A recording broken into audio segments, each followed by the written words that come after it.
All right, so you may be turning 50 soon, or you're in your 50s, and you're wondering if it's all downhill from here. Well, as someone who just had my 60th birthday a few months ago, I can just tell you my 50s were my favorite decade. Yes, I do have products by my bedside here that are supposedly appropriate for older people. A sleep machine that tells me if I slept well last night. A book that tells me why I didn't sleep well last night.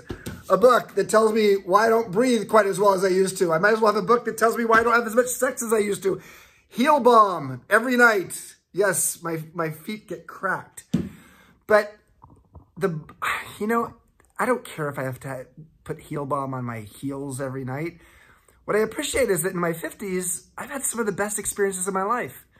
I have two sons that came to me with Laura and Susan in my 50s. Eli and Ethan, who are now 9 and 6.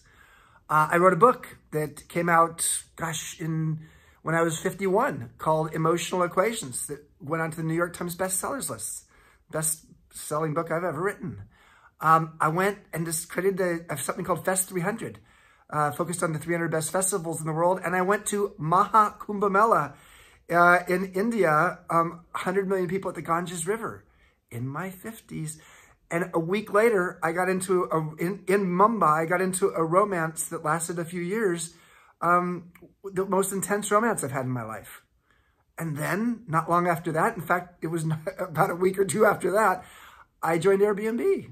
And that's been a fascinating 8-year journey. And then 3.5, 4 years ago, the idea of MEA germinated in my brain, and I've been lucky enough to co-found that with Jeff and Christine.